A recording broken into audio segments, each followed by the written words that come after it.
Eu acho que até já aparece uma questão que apareceu no vídeo, aparece muito nos seus dados, a falta de formação, né, para trabalhar com o tema. É curioso, eu queria aproveitar para perguntar para vocês como é que vocês veem isso, porque é curioso que entre os jornalistas se diz muito que o jornalista é uma pessoa que tem que saber tudo e sobre nada ao mesmo tempo. A gente não sabe nada e sabe tudo. Então, é diferente na educação? Seria realmente mais importante que houvesse essa formação para se trabalhar com a educação ou não? Se espera que todo jornalista possa cobrir a educação? Quem quer falar, Antônio? Eu concordo que sim, é importante a especialização, acho que não só na educação, e acho até reflete um pouco desse preconceito, assim, parece que, quer dizer, acho que todo mundo foi aluno, todo mundo teve professor, então todo mundo sabe de educação. E quem trabalha na educação sabe quanto que tem um conhecimento que é necessário, quanto que é necessária a especialização para falar de educação, para escrever sobre educação, e eu não vejo tanto isso, por exemplo, um repórter de política não chega numa editora, não é jogado na cobertura sem ter um contato com um repórter mais experiente. Ninguém vai dizer para o repórter de política assim, não, vai lá, cobre lá, se vira lá. Não vai, ele vai morrer no primeiro passo no Congresso porque vai ter um monte de raposa lá que vai engolir ele. A economia é a mesma coisa. Então, aliás, eu diria assim, no esporte é a mesma coisa. Então, por que a educação tem que ser diferente? Eu acho que se a gente tivesse aqui uma associação de jornalistas de saúde, eles estariam talvez fazendo o mesmo pleito. Eu entendo que a cobertura de educação ela tem que se aproximar mais um pouco do que no jornalismo científico. Outro dia eu estava conversando com o Paulo Camargo sobre isso, né? Assim, que é necessário a gente ter um entendimento de que o jornalista precisa ser especializado. Educação é uma ciência, não é uma ciência, claro que eu não estou dizendo com isso que tem uma verdade única, que um estudo A, B ou C vai dar uma verdade única, mas tem conhecimento produzido por gente capaz e o jornalista precisa ser capaz de entender esses diferentes campos educacionais e para isso ele precisa ter, eu acho que é fundamental ter especialização. Vocês acham isso, vocês também como fonte, vocês percebem essa falta de formação, isso de alguma forma atrapalha? Tem microfone de vocês, quem quer falar? Concordo que é uma grande diferença você dar uma entrevista para um jornalista que tem essa especialização, né? Acho que também o movimento Todos pela Educação, desde o seu início, né, para cumprir a sua missão, entende que trazer a imprensa para a causa da educação passa também por essa ajuda com as pautas de educação, né? A gente entende que é um pouco com que a gente pode também contribuir. E eu acho que a situação atual, particularmente financiamento, nos coloca também aí outros desafios, né? Importante especialização nos diversos temas da educação, né? Não é necessariamente uma especialização pedagógica, mas é também uma especialização que permita traçar as pontes para que a educação se torne uma prioridade nacional, né? Então, hoje, se precisa não apenas que o jornalista saiba de educação, mas que também consiga inserir o tema no desenvolvimento do país, que consiga fazer uma interlocução com os pleitos no gabinete econômico, né? Então, acho que a especialização vai além apenas da educação. É claro que as soluções da educação estão dentro da educação, olhando para a sala de aula, olhando para a formação de professores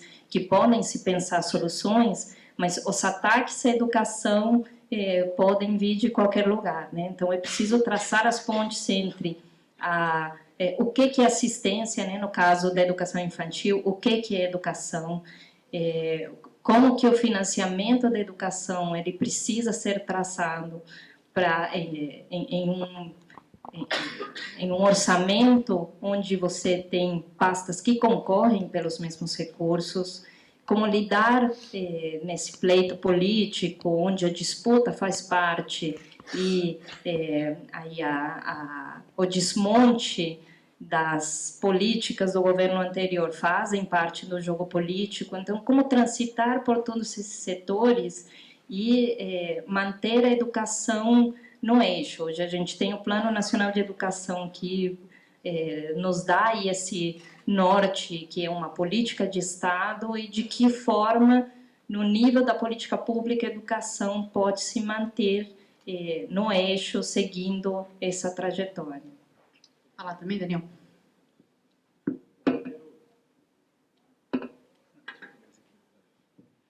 Bom, primeiro, parabenizar a diretoria da GEDUCA, todos os jornalistas que compõem a associação. Parabenizar o Rodrigo, eu estava brincando com o Rodrigo, na minha tese de doutorado eu vou estudar um pouco também sobre cobertura, e o Rodrigo vai ser a minha bibliografia. Então é bom porque eu já tenho um bom encaminhamento aqui de leitura. Mas eu acho que tem 3 elementos que são fundamentais aqui do debate que precisam ser frisados. Por conta do Plano Nacional de Educação, que teve uma pauta de financiamento muito forte, mesmo antes do Fundeb, quando eu entro na coordenação da campanha, o próprio tema do custo aluno qualidade inicial, eu não tive só contato como fonte com jornalistas de educação, mas também com jornalistas de política e economia, especialmente sobre bastidor do Congresso Nacional, em relação à política, e sobre impactos econômicos do investimento em educação. Diante disso, emergiu uma certeza. Eu não acho, sinceramente, que a cobertura de educação, em que pese todos os problemas que existam em relação à formação, ao espaço dentro dos veículos, a fragilidade das editorias, eu não acho que ela é de menor qualidade, pelo contrário. Até os dados do Rodrigo demonstram isso, né? A formação do jornalista em educação, comparado com o conjunto da área, é uma formação que tende a ser igual ou um pouco melhor, né? Então, esse é um elemento importante.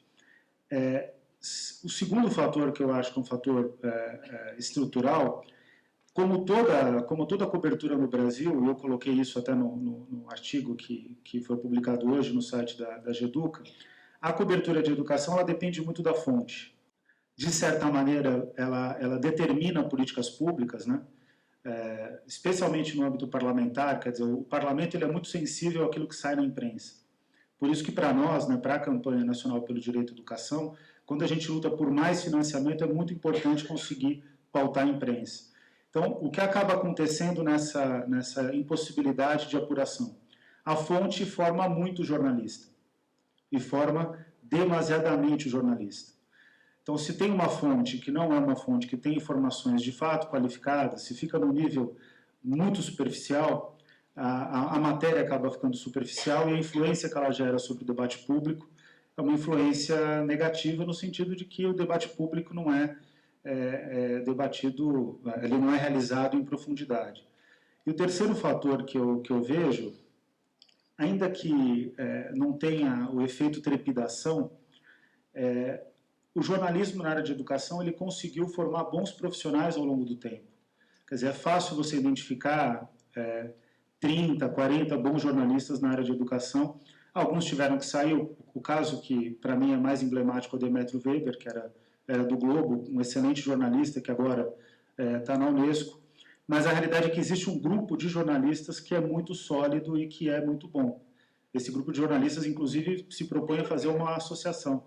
E a gente está aqui agora fazendo o lançamento dessa associação. Então, a tendência da cobertura é positiva.